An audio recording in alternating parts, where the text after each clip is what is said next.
Chapter 8 of Robin Hood by J. Walker McSpadden. How Allan a Dale's wooing was prospered. "What is thy name?" then said Robin Hood. "Come tell me without any fail." "By the faith of my body," then said the young man, "my name it is Allan a Dale." Friar Tuck and Much, the miller's son, soon became right good friends over the steaming stew they jointly prepared for the merry men that evening. Tuck was mightily pleased when he found a man in the forest who could make pasties and who had cooked for no less person than the High Sheriff himself, while Much marveled at the friar's knowledge of herbs and simples and woodland things which savored a stew greatly. So they gabbled together like two old gossips, and between them made such a tasty mess that Robin Hood and his stout followers were like never to leave off eating. And the friar said grace, too, with great unction, over the food, and Robin said amen, and that henceforth they were always to have mass of Sundays. So Robin walked forth into the wood that evening with his stomach full and his heart therefore in great contentment and love for other men. He did not stop the first passer by, as his manner often was, and desire a fight. Instead, he stepped behind a tree when he heard a man's voice in song, and waited to behold the singer. Perhaps he remembered also the merry chanting of Will Scarlet, and how he had tried to give it pause a few days before. Like Will, this fellow was clad in scarlet, though he did not look quite as fine a gentleman. Natheless, he was a sturdy yeoman of honest face and a voice far sweeter than Will's. He seemed to be a strolling minstrel, for he bore a harp in his hand, which he thrummed, while his lusty tenor voice rang out with, "Hey down and a down and a down, I've a lassie back in the town. Come day, come night, come dark or light, she will wed me back in the town." Robin let the singer pass, caroling on his way. "'Tis not in me to disturb a light-hearted lover this night," he muttered, a memory of Marian coming back to him. "Pray Heaven she may be true to him and the wedding a gay one, back in the town." So Robin went back to his camp where he told of the minstrel. "If any of ye set on him after this," quoth he in ending, "bring him to me, for I would have speech with him." The very next day his wish was gratified. Little John and Much, the miller's son, were out together on a foraging expedition when they espied the same young man. At least they thought it must be he, for he was clad in scarlet and carried a harp in his hand. But now he came drooping along the way. His scarlet was all in tatters, and at every step he fetched a sigh. "Alack and a well a day!" Then stepped forth Little John and Much, the miller's son. "Ho! Do not wet the earth with your weeping," said Little John, "else we shall all have lumbago." No sooner did the young man catch sight of them than he bent his bow, and held an arrow back to his ear. Stand off, he said. "What is your will with me?" "Put by your weapon," said Much. "We will not harm you, but you must come before our master straight, under yon greenwood tree." So the minstrel put by his bow and suffered himself to be led before Robin Hood. "How now," quoth Robin, when he beheld his sorry countenance, "are you not he whom I heard no longer ago than yesternight caroling so blithely about a lassie back in the town?" "The same in body, good sir," replied the other sadly, "but my spirit is grievously changed." "Tell me your tale," said Robin courteously. "Belike I can help you." "That can no man on earth, I fear," said the stranger. "Natheless I'll tell you the tale. Yesterday I stood pledged to a maid, and thought soon to wed her. But she has been taken from me and is to become an old knight's bride this very day. And as for me, I care not what ending comes to my days, or how soon, without her." "Marry, come up," said Robin. "How got the old knight so sudden vantage?" "Look you, worship, 'tis this way. The Normans overrun us, and are in such great favor that none may say them nay. This old returned crusader coveted the land whereon my lady dwells. The estate is not large, but all in her own right, whereupon her brother says she shall wed a title, and he and the old knight have fixed it up for to-day." "Nay, but surely—" began Robin. "Hear me out, worship," said the other. "Belike you think me a sorry dog not to make fight of this, but the old knight, look you, is not come atable. I threw one of his varlets into a thorn hedge, and another into a water butt, and a third landed head first into a ditch, but I couldn't do any fighting at all." "'Tis a pity," quoth Little John gravely. He had been sitting cross-legged listening to this tale of woe. "What think you, Friar Tuck? Doth not a bit of fighting ease a man's mind?" "Bloodletting is oft times recommended of the leeches," replied Tuck. "Does the maid love you?" asked Robin Hood. "By our troth, she loved me right well," said the minstrel. "I have a little ring of hers by me which I have kept for 7 long years." "What is your name?" then said Robin Hood. "By the faith of my body," replied the young man, "my name is Allan a Dale." "What will you give me, Allan a Dale," said Robin Hood, "in ready gold or fee to help you to your true love again, and deliver her back unto you?" "I have no money, save only 5 shillings," quoth Allan. "But are you not Robin Hood?" Robin nodded. "Then you, if anyone, can aid me," said Allan a Dale eagerly, "and if you give me back my love, I swear upon the Book that I will be your true servant for ever after." "Where is this wedding to take place, and when?" asked Robin. "At Plympton Church, scarce 5 miles from here, at 3 o'clock of the afternoon." "Then to Plympton we will go," cried Robin suddenly springing into action, and he gave out orders like a general. "Will Stuteley, do you have 24 good men over against Plympton Church against 3 o'clock of the afternoon. Much, good fellow, do you cook up some porridge for this youth, for he must have a good round stomach, aye, and a better gear. Will Scarlet, you will see to decking him out bravely for the nonce. And Friar Tuck, hold yourself in readiness, good book in hand at the church. Mayhap you had best go ahead of us all."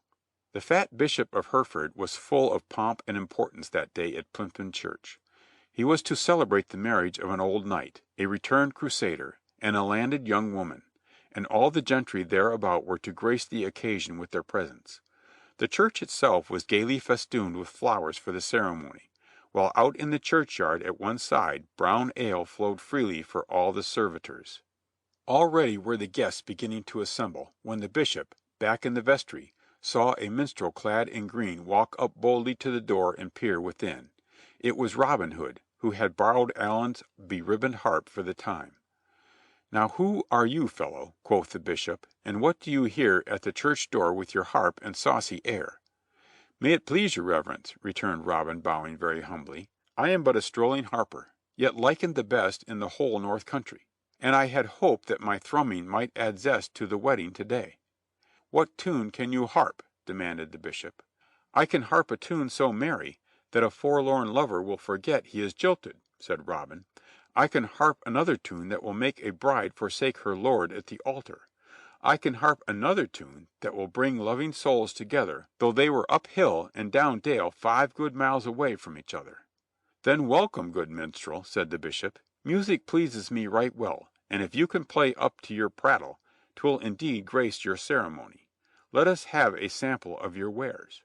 "Nay, I must not put finger to string until the bride and groom have come. Such a thing would ill fortune both us and them." "Have it as you will," said the bishop, "but here comes the party now."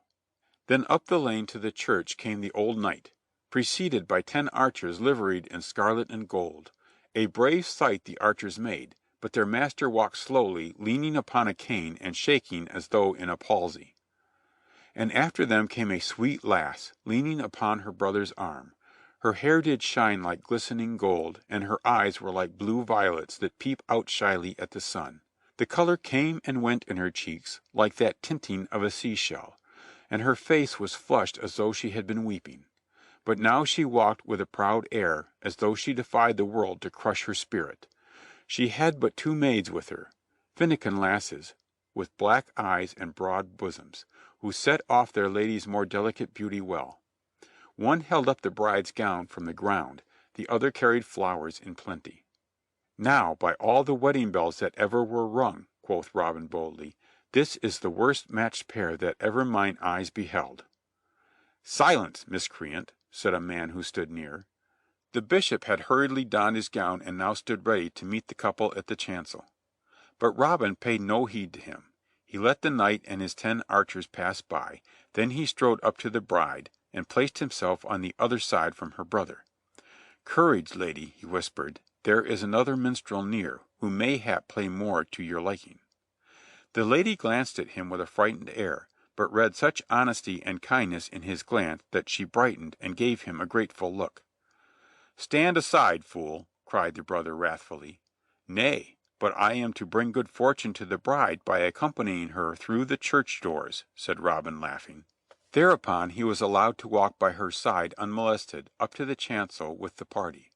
"Now strike up your music, fellow," ordered the Bishop. "Right gladly will I," quoth Robin, "and you will let me choose my instrument, for sometimes I like the harp, and other times I think the horn makes the merriest music in all the world." And he drew forth his bugle from underneath his green cloak, and blew 3 winding notes that made the church rafters ring again. "Seize him!" yelled the Bishop. "There's mischief afoot. These are the tricks of Robin Hood." The 10 liveried archers rushed forward from the rear of the church, where they had been stationed. But their rush was blocked by the onlookers, who now rose from their pews in alarm and crowded the aisles. Meanwhile Robin had leaped lightly over the chancel rail and stationed himself in a nook by the altar. "Stand where you are!" he shouted, drawing his bow. "The first man to pass the rail dies the death. And all ye who have come to witness a wedding, stay in your seats. We shall e'en have one, since we are come into the church. But the bride shall choose her own swain." Then up rose another great commotion at the door, and 24 good bowmen came marching in with Will Stuteley at their head, and they seized the 10 liveried archers and the bride's scowling brother and the other men on guard and bound them prisoners. Then in came Allan a Dale, decked out gaily, with Will Scarlet for best man, and they walked gravely down the aisle and stood over against the chancel. "Before a maiden weds she chooses, and the laws of good King Harry be just ones," said Robin. "Now, maiden, before this wedding continues, whom will you have to husband?" The maiden answered not in words, but smiled with a glad light in her eyes, and walked over to Allan and clasped her arms about his neck. "That is her true love," said Robin, "young Allan instead of the gouty knight. And the true lovers shall be married at this time before we depart away. Now, my Lord Bishop, proceed with the ceremony." "Nay, that shall not be," protested the Bishop. "The banes must be cried 3 times in the church. Such is the law of our land." "Come here, Little John," called Robin impatiently, and plucked off the Bishop's frock from his back and put it on the yeoman. Now the Bishop was short and fat, and Little John was long and lean. The gown hung loosely over Little John's shoulders and came only to his waist. He was a fine comical sight, and the people began to laugh consumedly at him. "By the faith of my body," said Robin, "this cloth makes you a man. You are the finest bishop that ever I saw in my life. Now cry the banes." So Little John clambered awkwardly into the choir, his short gown fluttering gaily, and he called the banes for the marriage of the maid and Allan a Dale once, twice, and thrice. "That's not enough," said Robin. "Your gown is so short that you must talk longer." Then Little John asked them in the church 4, 5, 6, and 7 times. "Good enough," said Robin. "Now belike I see a worthy friar in the back of this church who can say a better service than ever my Lord Bishop of Hereford.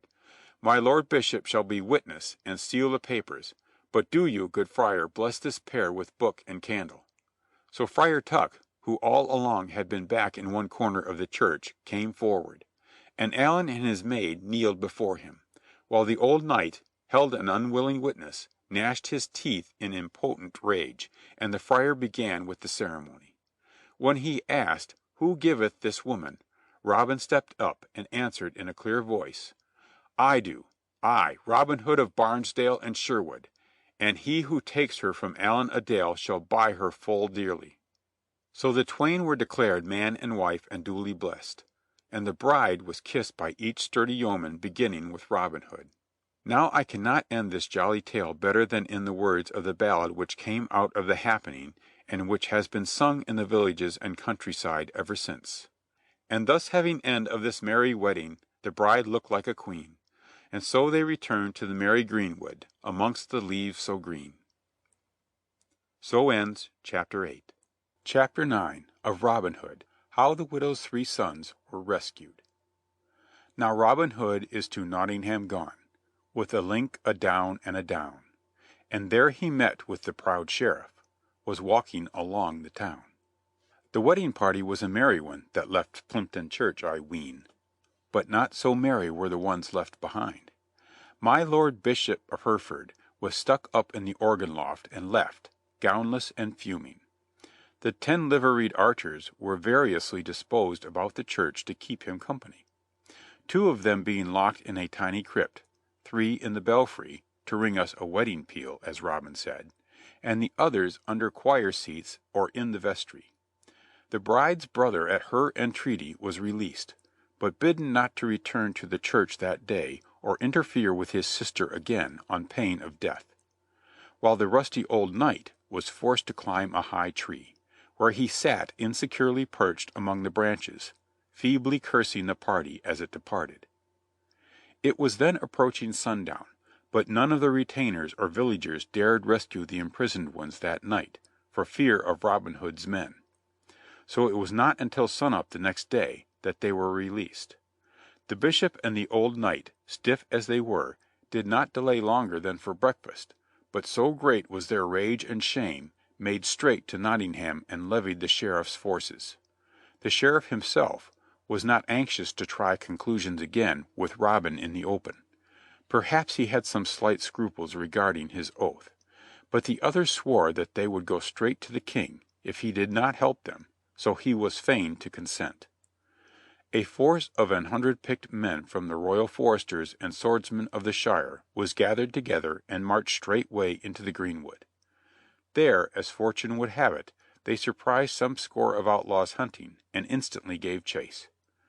But they could not surround the outlaws, who kept well in the lead, ever and anon dropping behind a log or boulder to speed back a shaft which meant mischief to the pursuers. One shaft indeed carried off the sheriff's hat and caused that worthy man to fall forward upon his horse's neck from sheer terror, while 5 other arrows landed in the fleshy parts of Forrester's arms. But the attacking party was not wholly unsuccessful. One outlaw in his flight stumbled and fell, when 2 others instantly stopped and helped to put him on his feet again. They were the widow's 3 sons, Stout Will and Lester and John. The pause was an unlucky one for them, as a party of sheriff's men got above them and cut them off from their fellows. Swordsmen came up in the rear, and they were soon hemmed in on every side. But they gave good account of themselves, and before they had been overborne by force of numbers, they had killed 2 and disabled 3 more. The infuriated attackers were almost on the point of hewing the stout outlaws to pieces, when the sheriff cried, "Hold! Bind the villains! We will follow the law in this and take them to the town jail, but I promise ye, the biggest public hanging that has been seen in this shire for many changes of the moon." So they bound the widow's 3 sons and carried them back speedily to Nottingham. Now Robin had not chanced to be near the scene of the fight, or with his men, so for a time he heard nothing of the happening. But that evening, while returning to the camp, he was met by the widow herself, who came weeping along the way. "What news? What news, good woman?" said Robin hastily but courteously, for he liked her well. "God save ye, Master Robin," said the dame wildly. "God keep ye from the fate that has met my 3 sons. The sheriff has laid hands on them, and they are condemned to die."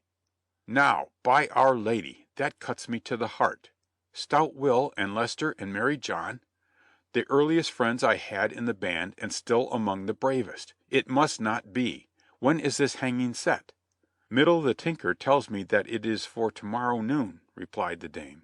"By the truth o' my body," quoth Robin, "you could not tell me in better time. The memory of the old days when you freely bade me sup and dine would spur me on, even if 3 of the bravest lads in all the shire were not imperilled. Trust to me, good woman."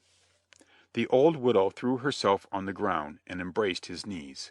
"The dire danger I am asking ye to face," she said, weeping, "and yet I knew your brave true heart would answer me. Heaven help ye, good Master Robin, to answer a poor widow's prayers." Then Robin Hood sped straightway to the forest camp, where he heard the details of the skirmish. How that his men had been outnumbered 5 to 1, but got off safely, as they thought, until a count of their members had shown the loss of the widow's 3 sons. "We must rescue them, my men," quoth Robin, "even from out the shadow of the rope itself." Whereupon the band set to work to devise ways and means. Robin walked apart a little way with his head leaned thoughtfully upon his breast, for he was sore troubled. when whom should he meet but an old begging palmer, one of a devout order which made pilgrimages and wandered from place to place supported by charity. This old fellow walked boldly up to Robin and asked alms of him, since Robin had been wont to aid members of his order. What news, this foolish old man?" said Robin. "What news, I do thee pray?" "Three squires in Nottingham town," quoth the palmer, "are condemned to die. Belike that is greater news than the shire has had in some Sundays." Then Robin's long-sought idea came to him like a flash. "Change thy apparel with me, old man," he said, "and I'll give thee 40 shillings in good silver to spend in beer or wine." "Oh, thine apparel is good," the palmer protested, "and mine is ragged and torn. The Holy Church teaches that thou shouldst ne'er laugh an old man to scorn.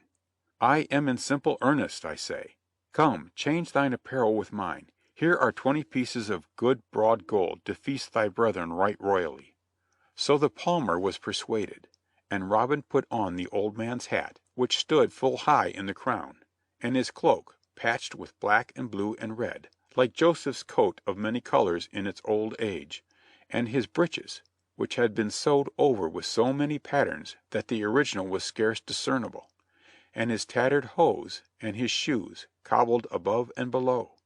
And while as he made the change in dress he made so many whimsical comments also about a man's pride and the dress that makes a man, that the palmer was like to choke with cackling laughter. I warrant you, the two were comical sights when they parted company that day. Natheless, Robin's own mother would not have known him, had she been living. The next morning the whole town of Nottingham was early astir, and as soon as the gates were open, country folk began to pour in, for a triple hanging was not held there every day in the week, and the bustle almost equaled a fair day. Robin Hood in his palmer's disguise was one of the first ones to enter the gates, and he strolled up and down and around the town as though he had never been there before in all his life. Presently he came to the market-place, and beheld thereon 3 gallows erected. "Who are these builded for, my son?" asked he of a rough soldier standing by. "For 3 of Robin Hood's men," answered the other. "And it were Robin himself, 'twould be thrice as high, I warrant ye. But Robin is too smart to get within the Sheriff's clutches again." The palmer crossed himself. "They say that he is a bold fellow," he whined. "Ha!" said the soldier. "He may be bold enough out behind stumps in the forest, but the open market-place is another matter." "Who is to hang these 3 poor wretches?" asked the palmer. "That hath the Sheriff not decided. But here he comes now to answer his own questions." And the soldier came to stiff attention as the Sheriff and his bodyguard stalked pompously up to inspect the gallows. "Oh, Heaven save you, worshipful Sheriff," said the palmer. "Heaven protect you.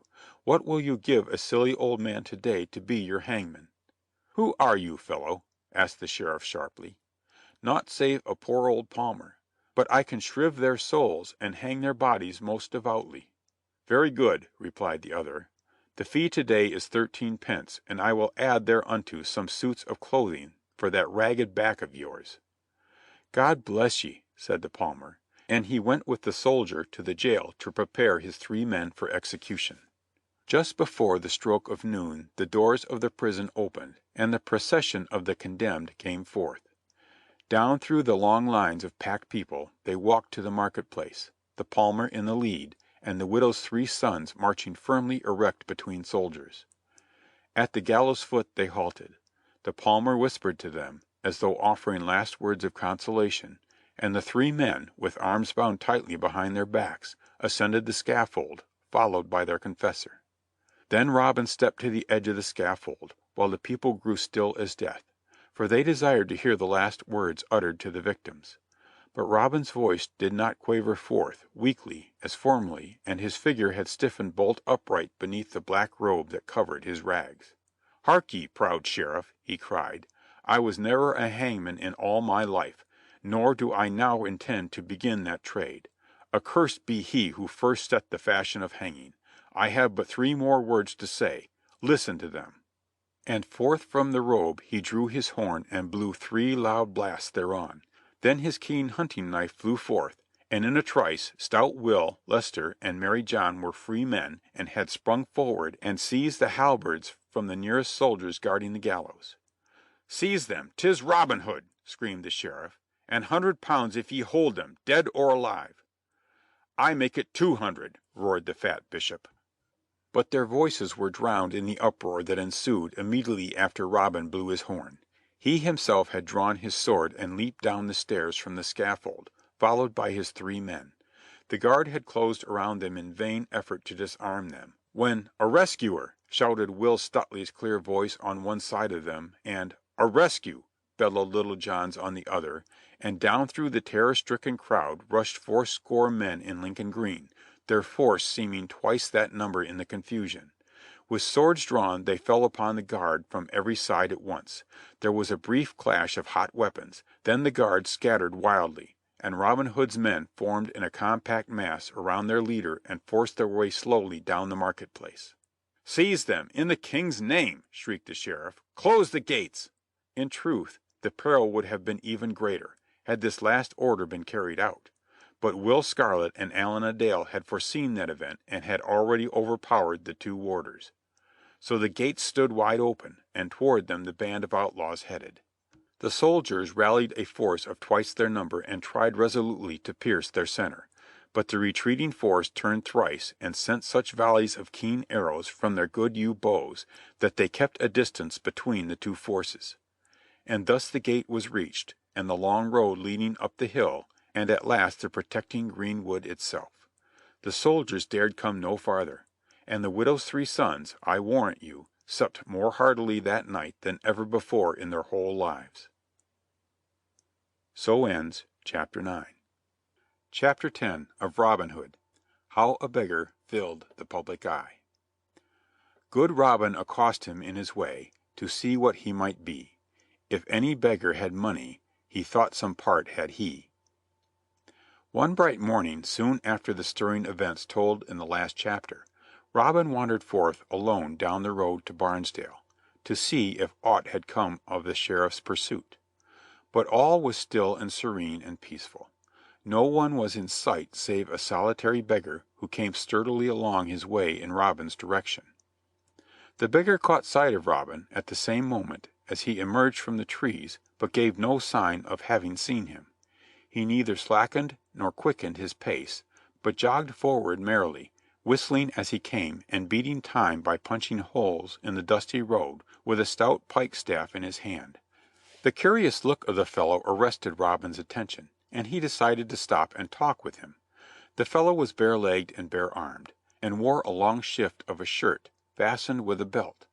About his neck hung a stout, bulging bag, which was buckled by a good piece of leather thong. He had 3 hats upon his head, together sticked fast. He cared neither for the wind nor wet, in lands where'er he passed. The fellow looked so fat and hearty, and the wallet on his shoulder seemed so well filled, that Robin thought within himself, "Ha! This is a lucky beggar for me. If any of them have money, this is the chap, and marry, he should share it with us poorer bodies." So he flourished his own stick and planted himself in the traveller's path. "Sirrah, fellow," quoth he, "whither away so fast? Tarry, for I would have speech with ye." The beggar made as though he heard him not, and kept straight on with his faring. "Tarry, I say, fellow," said Robin again, "for there's a way to make folks obey." "Nay, 'tis not so," answered the beggar, speaking for the first time. "I obey no man in all England, not even the King himself. So let me pass on my way, for 'tis growing late, and I have still far to go before I can care for my stomach's good." "Now, by my troth," said Robin, once more getting in front of the other, "I see well by your fat countenance that you lack not for good food, while I go hungry. Therefore you must lend me of your means till we meet again, so that I may hie to the nearest tavern." "I have no money to lend," said the beggar crossly. "Methinks you are as young a man as I, and as well able to earn a supper. So go your way, and I'll go mine. If you fast till you get aught out of me, you'll go hungry for the next 12-month." "Not while I have a stout stick to thwack your saucy bones," cried Robin. "Stand and deliver, I say, or I'll dust your shirt for you. and if that will not teach you manners, then we'll see what a broad arrow can do with a beggar's skin." The beggar smiled and answered boast with boast. "Come on with your staff, fellow. I care no more for it than a pudding stick. As for your pretty bow, that for it." And with amazing quickness he swung his pike staff around and knocked Robin's bow clean out of his hand, so that his fingers smarted with pain. Robin danced and tried to bring his own staff into action, but the beggar never gave him a chance. Biff! Whack! came the pike staff, smiting him soundly and beating down his guard. There were but two things to do: either stand there and take a sound drubbing, or beat a hasty retreat. Robin chose the latter, as you or I would probably have done, and scurried back into the wood, blowing his horn as he went. "Fie, for shame, man!" jeered the bold beggar after him. "What is your haste? We had but just begun. Stay and take your money, else you will never be able to pay your reckoning at the tavern." But Robin answered him never a word. He fled up hill and down dale till he met three of his men who were running up in answer to his summons. "What is wrong?" they asked. "'Tis a saucy beggar," said Robin, clutching his breath. "He is back there on the high road with the hardest stick I've met in a good many days. He gave me no chance to reason with him, the dirty scamp." The men, Much and two of the widow's sons, could scarce conceal their mirth at the thought of Robin Hood running from a beggar. Natheless they kept grave faces and asked their leader if he was hurt. "Nay," he replied, "but I shall speedily feel better if you will fetch me that same beggar and let me have a fair chance at him." So the three yeomen made haste and came out upon the highroad and followed after the beggar, who was going smoothly along his way again, as though he were at peace with all the world. "The easiest way to settle this beggar," said Much, "is to surprise him. Let us cut through yon neck of woods and come upon him before he is aware." The others agreed to this, and the three were soon close upon their prey. "Now," quoth Much, and the other two sprang quickly upon the beggar's back and wrested his pike-staff from his hand. At the same moment Much drew his dagger and flashed it before the fellow's breast. "Yield you, my man," cried he, "for a friend of ours awaits you in the wood, to teach you how to fight properly." "Give me a fair chance," said the beggar valiantly, "and I'll fight you all at once." But they would not listen to him. Instead they turned him about and began to march him toward the forest. Seeing that it was useless to struggle, the beggar began to parley. "Good my masters," quoth he, "why use this violence? I will go with ye safe and quietly, if ye insist, but if ye will set me free I'll make it worth your while. I've £100 in my bag here. Let me go my way, and ye shall have all that's in the bag." The three outlaws took counsel together at this. "What say you?" asked Much of the others. "Our master will be more glad to see this beggar's wallet than his sorry face." The other two agreed, and the little party came to a halt and loosed hold of the beggar. "Count out your gold speedily, friend," said Much. There was a brisk wind blowing, and the beggar turned about to face it, directly they had unhanded him. "It shall be done, gossips," said he. "One of you lend me your cloak, and we will spread it upon the ground and put the wealth upon it." The cloak was handed him, and he placed his wallet upon it as though it were very heavy indeed. Then he crouched down and fumbled with the leather fastenings. The outlaws also bent over and watched the proceeding closely, lest he should hide some of the money on his person. Presently he got the bag unfastened and plunged his hands into it. Forth from it he drew, not shilling gold, but handfuls of fine meal which he dashed into the eager faces of the men around him. The wind aided him in this, and soon there arose a blinding cloud which filled the eyes, noses, and mouths of the three outlaws till they could scarcely see or breathe. While they gasped and choked and sputtered and felt around wildly for that rogue of a beggar, he finished the job by picking up the cloak by its corners and shaking it vigorously in the faces of his suffering victims. Then he seized a stick which lay conveniently near, and began to rain blows down upon their heads, shoulders, and sides, all the time dancing first on one leg, then on the other, and crying, "Villains! Rascals! Here are the £100 I promised. How do you like them? Aye, faith, you'll get all that's in the bag." Whack, whack, whack, whack went the stick, emphasizing each word. Howls of pain might have gone up from the sufferers, but they had too much meal in their throats for that. Their one thought was to flee, and they stumbled off blindly down the road. the beggar following them a little way to give them a few parting love taps. "Fare ye well, my masters," he said finally, turning the other way, "and when next I come along the Barnesdale road, I hope you will be able to tell gold from meal dust." With this he departed, an easy victor, and again went whistling on his way, while the three outlaws rubbed the meal out of their eyes and began to catch their breath again. As soon as they could look around them clearly, they beheld Robin Hood leaning against a tree trunk and surveying them smilingly. He had recovered his own spirits in full measure on seeing their plight. "God save ye, gossips," he said. "Ye must, in sooth, have gone the wrong way and been to the mill, from the looks of your clothes." Then when they looked shamefaced and answered never a word, he went on in a soft voice, "Did ye see aught of that bold beggar I sent you for, lately?" "In sooth, master," responded Much, the miller's son, "we heard more of him than we saw him. He filled us so full of meal that I shall sweat meal for a week. I was born in a mill, and had the smell of meal in my nostrils from my very birth, you might say, and yet never before did I see such a quantity of the stuff in so small space." And he sneezed violently. "How was that?" asked Robin demurely. "Why, we laid hold of the beggar as you did order, when he offered to pay for his release out of the bag he carried upon his back." "The same I coveted," quoth Robin as if to himself. "So we agreed to this," went on Much, and spread a cloak down, and he opened his bag and shook it thereon. Instantly a great cloud of meal filled the air, whereby we could neither see nor breathe, and in the midst of this cloud he vanished like a wizard. "But not before he left certain black and blue spots to be remembered by, I see," commented Robin. "He was in league with the evil one," said one of the widow's sons, rubbing himself ruefully. Then Robin laughed outright, and sat him down upon the gnarled root of a tree to finish his merriment. "Four bold outlaws put to rout by a sorry beggar," cried he. "I can laugh at ye, my men, for I am in the same boat with ye. But 'twould never do to have this tale get abroad, even in the greenwood, how that we could not hold our own with the odds in our favor. So let us have this little laugh all to ourselves, and no one else need be the wiser."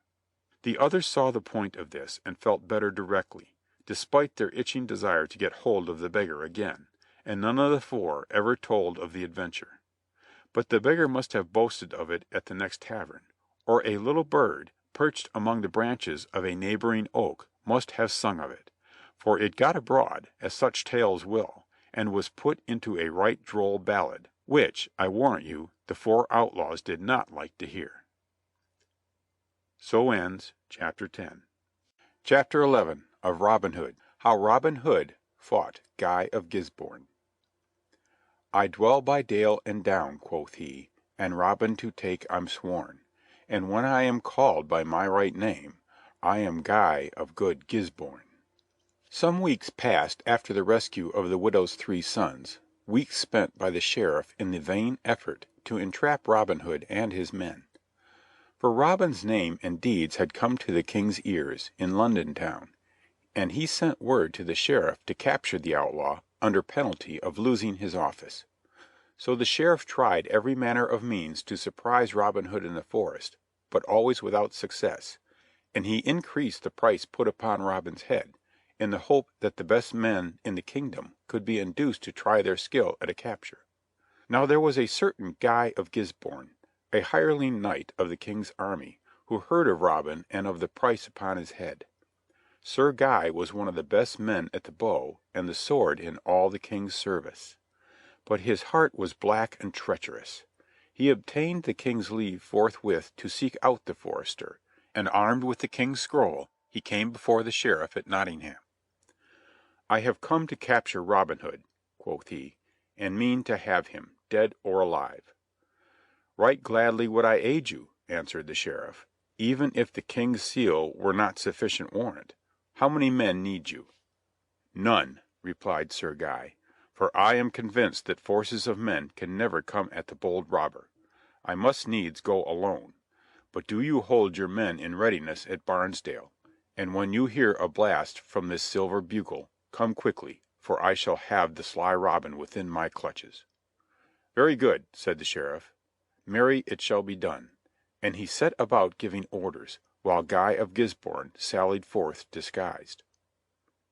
Now as luck would have it, Will Scarlet and Little John had gone to Barnesdale that very day to buy suits of Lincoln green for certain of the yeomen who had come out at the knees and elbows. But not deeming it best for both of them to run their necks into a noose together, they parted just outside the town, and Will went within the gates, while John tarried and watched at the brow of the hill on the outside. Presently whom should he see but this same Will flying madly forth from the gates again, closely pursued by the sheriff and 60 men. Over the moat Will sprang, through the bushes and briars, across the swamp, over stocks and stones, up the woodland roads in long leaps like a scared jackrabbit. And after him puffed the sheriff and his men, their force scattering out in the flight as one man would tumble head first into a ditch, another mire up in the swamp, another trip over a rolling stone, and still others sit down on the roadside and gasp for wind like fish out of water. Little John could not forbear laughing heartily at the scene, though he knew that 'twould be anything but a laughing matter if Will should stumble. And in truth, one man was like to come upon him. It was William Atrent, the best runner among the sheriff's men. He had come within 20 feet of Scarlet and was leaping upon him with long bounds like a greyhound, when John rose up quickly, drew his bow, and let fly one of his fatal shafts. It would have been better for William Atrent to have been abed with sorrow, says the ballad, than to be that day in the greenwood Slade to meet with Little John's arrow. He had run his last race. The others halted a moment in consternation, when the shaft came hurtling down from the hill, but looking up they beheld none save Little John, and with a cry of fierce joy they turned upon him. Meanwhile Will Scarlet had reached the brow of the hill and sped down the other side. "I'll just send one more little message of regret to the sheriff," said Little John, "before I join Will." But this foolhardy deed was his undoing, for just as the arrow left the string, a good yew bow that had never before failed him snapped in twain. Woe worth thee, wicked wood, that ere thou grew on a tree," cursed Little John, and planted his feet resolutely in the earth, resolved to sell the path dearly, for the soldiers were now so close upon him that he dared not turn. And a good right account of himself he gave that day, dealing with each man as he came up according to his merit, and so winded were the pursuers when they reached the top of the hill that he laid out the first 10 of them right and left with huge blows of his brawny fist. But if 5 men could do no more than 3, a score can overcome 1. A body of archers stood off at a prudent distance and covered Little John with their arrows. "Now yield you," panted the sheriff. "Yield you, Little John, or Reynold Greenleaf, or whatever else name you carry this day. Yield you, or some few of these shafts will reach your heart." "Marry, my heart has been touched by your words ere now," said Little John, "and I yield me."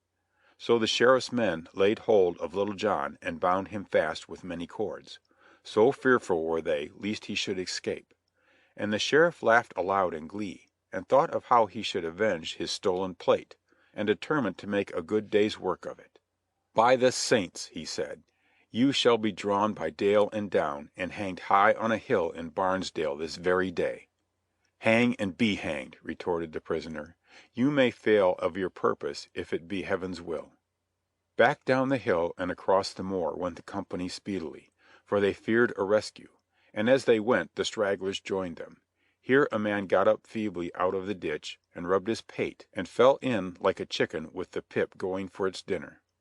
Yonder came hobbling a man with a lame ankle, or another with his shins torn by the briars, or another with his jacket all muddy from the marsh.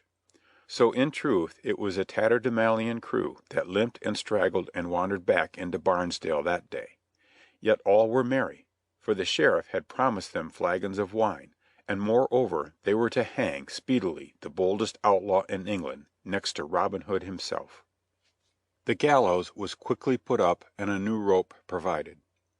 "Now up with you," commanded the sheriff, "and let us see if your greenwood tricks will avail you tomorrow." "I would that I had bold Robin's horn," muttered poor John. "Methinks 'tis all up with me even as the sheriff hath spoken." In good sooth the time was dire and pressing. The rope was placed around the prisoner's neck, and the men prepared to haul away. "Are you ready?" called the sheriff. One, two, but before the three left his lips the faint sound of a silver bugle came floating over the hill. "By my troth, that is Sir Guy of Gisborne's horn," quoth the sheriff, "and he bade me not to delay answering its summons. He has caught Robin Hood." "Pardon, Excellency," said one of his men, "but if he has caught Robin Hood, this is a merry day indeed, and let us save this fellow and build another gallows and hang them both together." "That's a brave thought," said the sheriff, slapping his knee. "Take the rascal down and bind him fast to the gallows tree against our return." So Little John was made fast to the gallows tree, while the sheriff and all his men who could march or hobble went out to get Robin Hood and bring him in for the double hanging. Let us leave talking of Little John and the sheriff and see what has become of Robin Hood. In the first place, he and Little John had come near having a quarrel that self-same morning because both had seen a curious-looking yeoman, and each wanted to challenge him singly. But Robin would not give way to his lieutenant, and that is why John, in a huff, had gone with Will to Barnesdale. Meanwhile Robin approached the curious-looking stranger. He seemed to be a three-legged creature at first sight, but on coming nearer you would have seen that 'twas really naught but a poorly clad man, who for a freak had covered up his rags with a capel hide, nothing more nor less than the sun-dried skin of a horse, complete with head, tail, and mane. The skin of the head made a helmet, while the tail gave the curious three-legged appearance. "Good morrow, good fellow," said Robin cheerily. "Methinks by the bow you bear in your hand that you should be a good archer." "Indifferent good," said the other, returning his greeting. "But 'tis not of archery that I am thinking this morning, for I have lost my way and would fain find it again." "By my faith, I could have believed 'twas your wits you'd lost," thought Robin, smiling. Then aloud, "I'll lead you through the wood," quoth he, "and you will tell me your business, for belike your speech is much gentler than your attire." "Who are you to ask me my business?" asked the other roughly. "I am one of the King's Rangers," replied Robin, "set here to guard his deer against curious-looking strollers." "Curious-looking I may be," returned the other, "but no stroller. Hark ye, since you are a ranger, I must e'en demand your service. I am on the King's business and seek an outlaw. Men call him Robin Hood. Are you one of his men?" eyeing him keenly. "Nay, God forbid," said Robin. "But what want you with him?" "That is another tale. But I'd rather meet with that proud outlaw than 40 good pounds of the King's money." Robin now saw how the land lay. "Come with me, good yeoman," said he, "and belike, a little later in the day, I can show you Robin's haunts when he is at home. Meanwhile let us have some pastime under the greenwood tree. Let us first try the mastery at shooting arrows." The other agreed, and they cut down 2 willow wands of a summer's growth that grew beneath a briar, and set them up at a distance of 60 yards. "Lead on, good fellow," quoth Robin. "The first shot to you." "Nay, by my faith," said the other, "I will follow your lead." So Robin stepped forth and bent his bow carelessly and sent his shaft whizzing toward the wand, missing it by a scant inch. He of the horsehide followed with more care, yet was a good 3 fingers' breadth away. On the second round the stranger led off and landed cleverly within the small garland at the top of the wand, but Robin shot far better and clave the wand itself clean at the middle. "A blessing on your heart," shouted Capelhide. "Never saw I such shooting as that. Belike you are better than Robin Hood himself, but you have not yet told me your name." "Nay, by my faith," quoth Robin, "I must keep it secret till you have told me your own." "I do not disdain to tell it," said the other. "I dwell by dale and down, and to take bold Robin am I sworn. This would I tell him to his face, were he not so great a craven. When I am called by my right name, I am Guy of Gisborne." This he said with a great show of pride, and he strutted back and forth, forgetful that he had just been beaten at archery. Robin eyed him quietly. "Methinks I have heard of you elsewhere. Do you not bring men to the gallows for a living?" "Aye, but only outlaws such as Robin Hood." "But pray what harm has Robin Hood done you?" "He is a highway robber. said Sir Guy, evading the question. "Has he ever taken from the rich that he did not give again to the poor? Does he not protect the women and children and side with weak and helpless? Is not his greatest crime the shooting of a few king's deer?" "Have done with your sophistry," said Sir Guy impatiently. "I am more than ever of opinion that you are one of Robin's men yourself." "I have told you I am not," quoth Robin briefly. "But if I am to help you catch him, what is your plan?" "Do you see this silver bugle?" said the other. "A long blast upon it will summon the sheriff and all his men, when once I have Robin within my grasp. And if you show him to me, I'll give you the half of my 40 pounds reward." "I would not help hang a man for 10 times 40 pounds," said the outlaw. "Yet will I point out Robin to you for the reward I find at my sword's point. I myself am Robin Hood of Sherwood and Barnesdale." "Then have at you!" cried the other, springing swiftly into action. His sword leaped forth from beneath the horse's hide with the speed born of long practice, and before Robin had come to guard, the other had smitten at him full and foul. Robin eluded the lunge and drew his own weapon. "A scurvy trick," quoth he grimly, "to strike at a man unprepared." Then neither spoke more, but fell sternly to work. Lunge and thrust and ward and parry. For 2 full hours the weapons smote together sullenly, and neither Robin Hood nor Sir Guy would yield an inch. I promise you that if you could have looked forth on the fight from behind the trunk of some friendly tree, you would have seen deadly sport such as few men beheld in Sherwood Forest. For the fighters glared sullenly at each other, the fires of hatred burning in their eyes. One was fighting for his life, the other for a reward and the King's favor. Still circled the bright blades swiftly in the air, now gleaming in the peaceful sunlight, again hissing like maddened serpents. Neither had yet touched the other until Robin, in an unlucky moment, stumbled over the projecting root of a tree, when Sir Guy, instead of giving him the chance to recover himself as any courteous knight would have done, struck quickly at the falling man and wounded him in the left side. "Ah, dear Lady in heaven," gasped Robin, uttering his favorite prayer, "shield me now. 'Twas never a man's destiny to die before his day."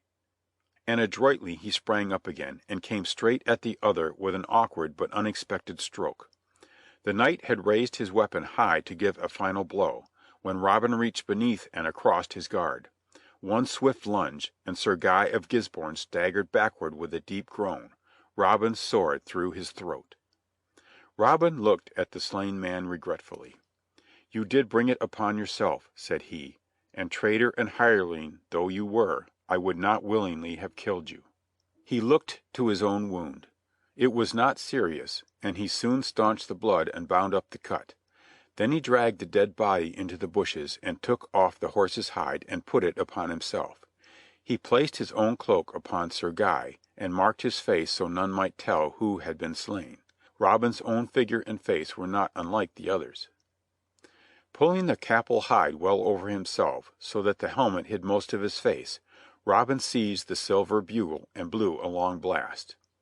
It was the blast that saved the life of Little John over in Barnesdale, for you and I have already seen how it caused the fond sheriff to prick up his ears and stay the hanging, and go scurrying up over the hill and into the wood with his men in search of another victim.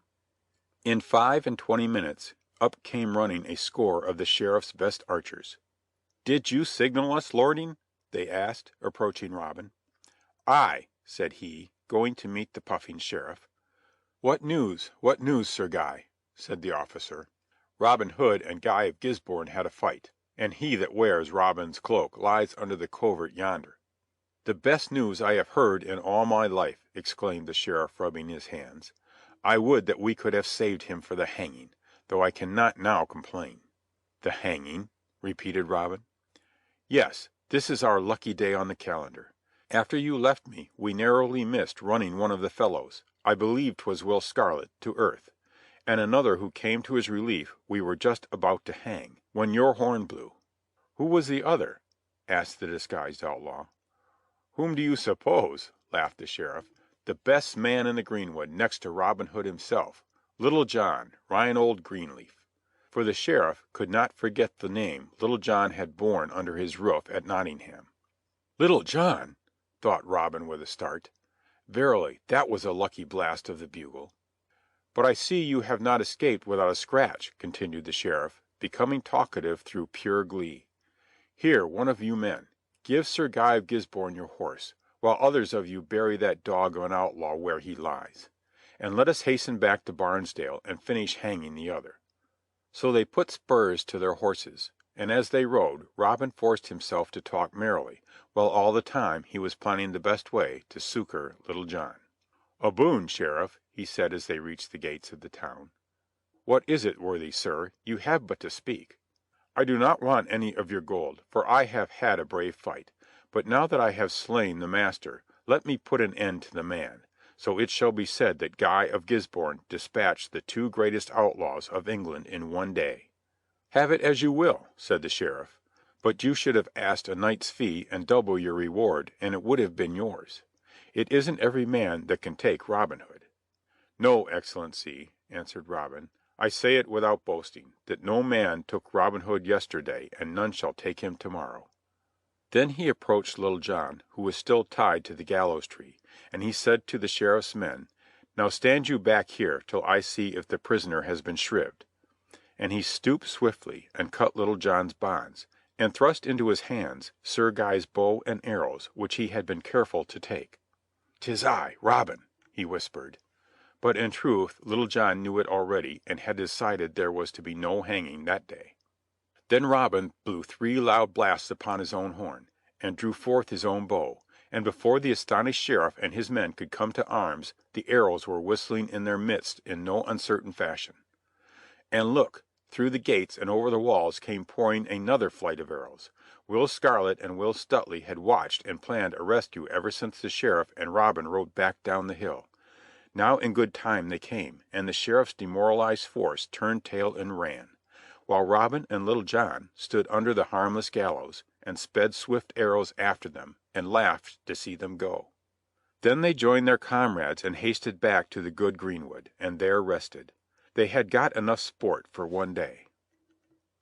So ends chapter 11.